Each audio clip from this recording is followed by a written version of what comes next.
കാറ്റും മഴയും. എൻ്റെ പാളയംകോടൻ വാഴ അല്പം ചെരിഞ്ഞു, രണ്ടെണ്ണം മറിഞ്ഞു വീണു. ഒരു 20 കിലോൻ്റെ വാഴക്കൊലയാണ് മറിഞ്ഞു വീണത്.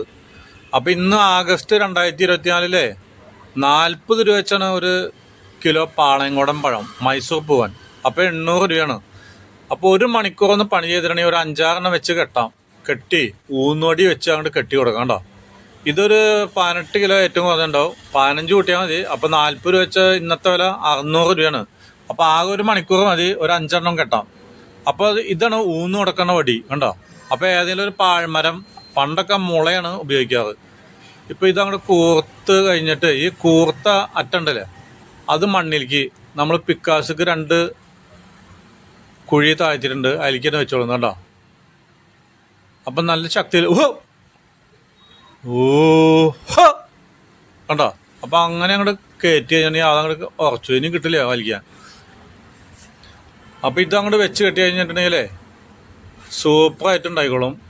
അപ്പോൾ നമുക്ക് ഇത് കണ്ടില്ലേ, കുടപ്പനൊക്കെ നിൽക്കണുണ്ടോ, അത് ഒരു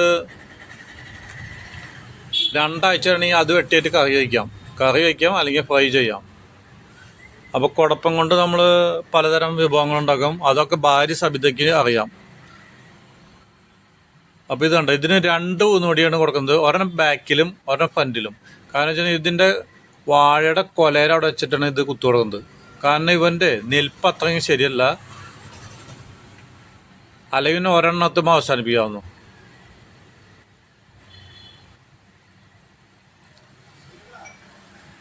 അല്ലെങ്കിൽ ഇവിടെ കത്രികപ്പൂട്ട് എന്ന് പറഞ്ഞിട്ടൊരു സാധനമുണ്ട്. അതായത് 2 വടികൾ കണ്ടോ, 2 ഊന്നുകൾ അങ്ങോട്ടും ഇങ്ങോട്ടും വെച്ചിട്ട് കെട്ടി വയ്ക്കും, കത്രിക പോലെ. അപ്പോൾ അതിൽ കൊലയിരുന്നുള്ളൂ. പക്ഷെ അത്രയും വലിയ തടി കഷ്ണങ്ങൾ അല്ലെങ്കിൽ അടയ്ക്കാമര കഷ്ണമോ മുളയോ ഇല്ലാത്ത കാരണം നമ്മൾ ഇതുപോലെ വെച്ച് ചെയ്യുന്നത് കണ്ടില്ലേ. ഇവൻ്റെ കുഴപ്പം ഇപ്പോൾ ഞാൻ ഇറങ്ങിയാണെങ്കിൽ അപ്പം അണ്ണാറക്കണ്ണന്മാർ അവിടെ കാവൽ നിൽക്കാണ് വന്ന് കുടിക്കാനായിട്ട്. അപ്പോൾ നമ്മളിത് കോണിയൊക്കെ വെച്ച് കയറേണ്ട കാരണേ ഇതിൻ്റെ തേനൊന്നും നമ്മൾ ഉപയോഗിക്കാറില്ല. അതൊക്കെ അണ്ണാൻ വന്ന് കുടിച്ച് നോക്കണം. അല്ലെങ്കിൽ തേൻ കുരുവികൾ ഇഷ്ടംപോലെ ഉണ്ട്. അപ്പോൾ ഇതുപോലെ അങ്ങോട്ട് കണ്ടോ, ഫ്രണ്ടിൽ നമ്മൾ കെട്ടി ബാക്കിലും കെട്ടണം. ഇനി വൻ എവിടേക്ക് പോണ്, കാറ്റടിച്ചാൽ കൊടും കാറ്റടിച്ച് അവിടെ കിടക്കും. എന്നോടാണ് കളി. കൃഷിക്കാരനെ തോൽപ്പിക്കാനേ കാറ്റിനും പറ്റില്ല കണ്ടോ. ഇപ്പോൾ വരിഞ്ഞങ്ങനെ മുറുക്കി കെട്ടി കഴിഞ്ഞിട്ടുണ്ടെങ്കിൽ അവിടെ നിന്നു.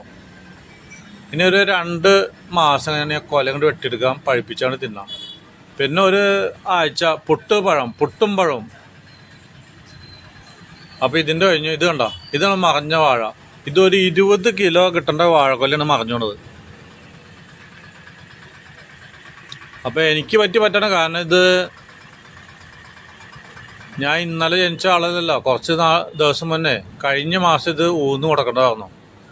അന്ന് അതിന് ഭയങ്കര മഴയായിരുന്നു, അത് കാരണം മടിയായി. ഇവൻ കുരച്ചേറ്റ് വീണ് കഴിഞ്ഞപ്പോഴാണ് ബുദ്ധി ഉദിച്ചുള്ളൂ.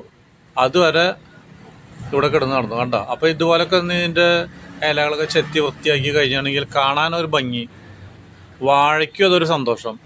ഇനി നാട്ടുകാരെങ്കിലും ഫ്രണ്ട്സോ അങ്ങനെ വന്ന് കണ്ടാലും ഓ ചേട്ടൻ്റെ വാഴയൊക്കെ കൊള്ളാലോ എന്ന് പറയും. അപ്പോൾ വേണ്ട ഊന്നോടി ഇതിനും കൊടുക്കണം ഒരെണ്ണം.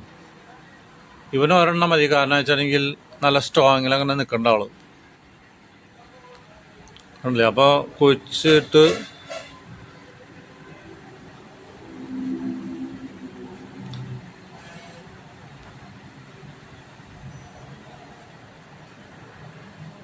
ഇങ്ങനെ. അപ്പോൾ നിങ്ങളൊക്കെ വാഴയുണ്ടെങ്കിൽ ഇതുപോലെയൊക്കെ വെച്ച് കെട്ടി കഴിഞ്ഞിട്ടുണ്ടെങ്കിലേ കൊല വീണ് നശിച്ചു പോവില്ല.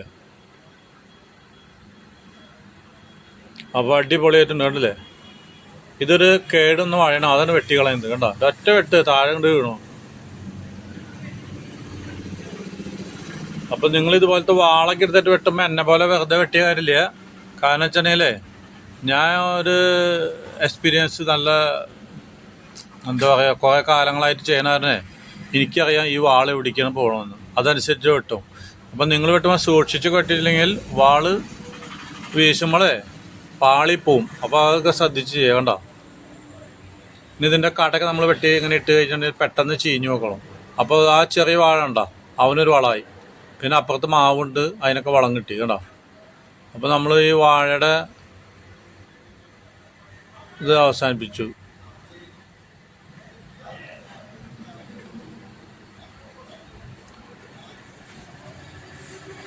ഇതെടുത്ത് വേറൊരു വാഴയാണ്. ഇപ്പോൾ ഒരു 4-5 വാഴ നമ്മൾ കെട്ടി വെച്ചു. ഇനി 2 കൂടി ഉണ്ട്. അതൊക്കെ പതുക്കെ കെട്ടി വെച്ച് കഴിഞ്ഞാൽ ഇതുപോലത്തെ ഉണ്ടല്ലേ. അപ്പോൾ നമ്മൾ വാഴയുടെ വാഴക്കൈ എന്ന് പറയാം, ഈ ഇലയുണ്ടല്ലോ